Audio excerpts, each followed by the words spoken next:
Halo semuanya, dalam bahasan kali ini kita bakal ngebongkar sebuah data yang jujur aja luar biasa banget. Selama ini kan kita sering ya ngelihat zakat itu murni cuma sebagai kewajiban ibadah aja. Tapi gimana kalau ternyata di balik ibadah itu tersimpan sebuah potensi raksasa yang belum bener-bener kita petakan? Kita nggak lagi ngomongin nominal kecil loh, ini tuh beneran kekuatan ekonomi super besar yang punya potensi buat ngerubah wajah kesejahteraan di negara kita secara total. Coba bayanginnya sejenak. Gimana kalau solusi buat ngentasin kemiskinan, sebuah solusi yang nilainya sampai ratusan triliun rupiah, sebenarnya udah ada persis di depan mata kita. Solusi ini nggak datang dari utang luar negeri, bukan juga dari skema pembiayaan yang ribet. Ini murni dari sebuah sistem distribusi kekayaan yang udah diwariskan dari berabad-abad lalu, dan sekarang tinggal nunggu buat kita nyalain aja mesinnya.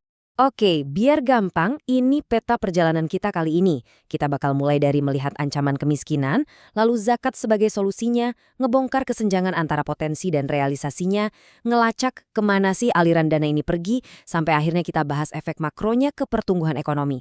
Yuk, kita mulai. Kita masuk ke bagian pertama. Ancaman klasik, masalah kemiskinan. Kemiskinan itu seringnya cuma dianggap sebagai ya nggak punya uang.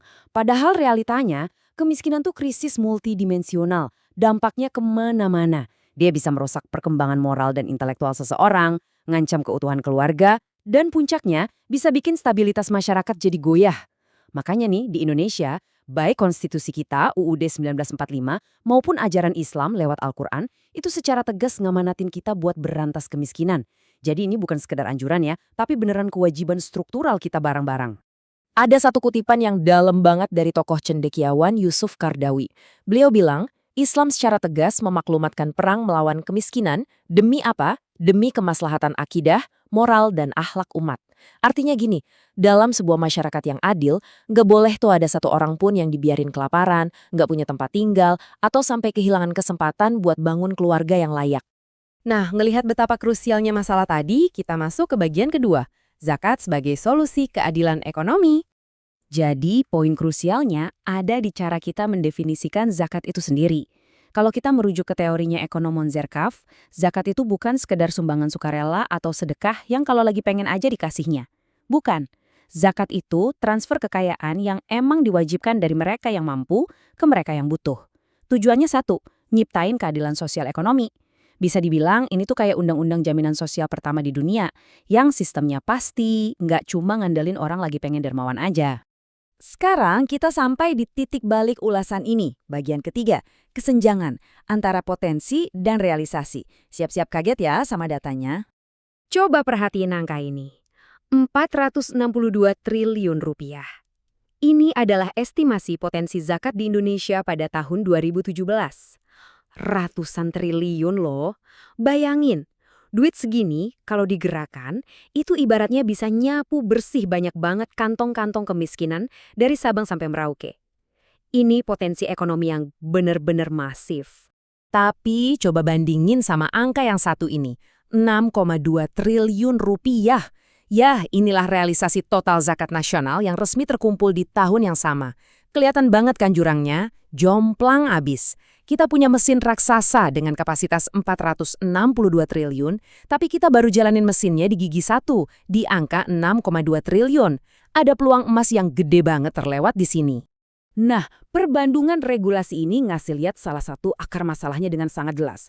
Aturan yang berlaku sekarang bikin zakat cuma sekedar pengurang penghasilan kena pajak aja. Efeknya, potensinya mentok di sekitar 1,57% dari PDB kita. Padahal nih, kata para ahli, kalau kebijakannya diubah jadi lebih ideal, misalnya zakat dijadikan pengurang pajak langsung, wow, potensinya bisa langsung melonjak 2 kali lipat lebih jadi 3,4% dari PDB. Kebijakan tuh ngaruhnya gede banget kan? Ada lagi nih, fakta yang lumayan bikin geleng-geleng kepala. Saat ini, uang zakat yang terkumpul itu hampir setengahnya atau sekitar 44,75% cuman ditopang sama zakat penghasilan individu. Terus perusahaan-perusahaan besar pada kemana? Mengejutkannya, partisipasi zakat dari sektor korporasi itu masih tertinggal jauh banget. Mereka baru merealisasikan sekitar 0,12% dari total potensi aslinya. Padahal kan ruang buat perusahaan berkontribusi itu masih kebuka lebar banget. Terus, kemana aja sih dana 6,2 triliun yang udah terkumpul itu disalurin? Yuk kita bedah di bagian keempat, distribusi. Kemana dana mengalir? Kalau kita lihat dari sisi penerimanya, porsi paling gede dominan banget di angka 69% lebih, itu langsung turun ke kelompok fakir dan miskin. Angka ini setara lebih dari 3,3 triliun rupiah loh. Ini jadi bukti nyata kalau dana zakat itu emang jadi benteng pertahanan paling depan buat ngebantu kebutuhan dasar masyarakat. Dampaknya benar-benar instan. Tapi jangan salah, zakat itu nggak cuma habis buat ngasih makan orang hari ini aja. Kalau kita bedah per sektor, distribusinya ternyata sangat merata dan strategis. Nggak cuma urusan sosial kemanusiaan, tapi dana ini juga ngalir kencang ke sektor pendidikan, ekonomi, dan kesehatan. Artinya apa? Zakat ini juga lagi ngebangun fondasi jangka panjang supaya masyarakat kita ke depannya bisa jauh lebih mandiri.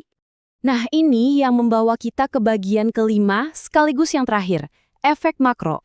Gimana zakat mendorong pertumbuhan negara? Di ilmu ekonomi, ada sebuah konsep keren yang namanya efek pengganda makroekonomi. Ekonom Monzerkaf ngejelasin kalau zakat itu tuh nggak sekedar mindahin duit dari kantong si A ke kantong si B.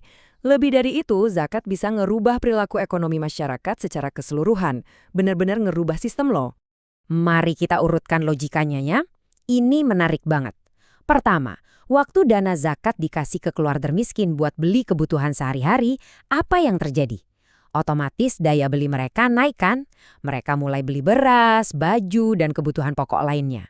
Karena banyak yang beli barang, pabrik dan perusahaan harus naikin produksi dong buat menuhin permintaan. Terus, buat bikin barang lebih banyak, perusahaan butuh apa? Betul banget, butuh nambah karyawan. Jadi, tindakan sesimpel ngebantu keluarga miskin buat makan hari ini, itu ujung-ujungnya bisa ngidupin pabrik dan nyiptain lapangan kerja baru besaknya. Keren kan efek dominonya? Karena itulah, pengelolaan zakat zaman sekarang tuh pakai dua pendekatan, parsial dan struktural. Pendekatan parsial itu ibaratnya ngasih ikan, bantuan langsung buat mereka yang emang udah nggak bisa kerja. Tapi pendekatan struktural ini nih visi utamanya, ngasih kail. Zakat dipakai buat modal usaha atau beasiswa pendidikan supaya akar kemiskinannya kecabut. Tujuan akhirnya super jelas, bikin orang yang hari ini nerima zakat, besok-besok justru bisa jadi orang yang ngasih zakat. Pakar ekonomi UIS Amalia pernah nekenin hal ini.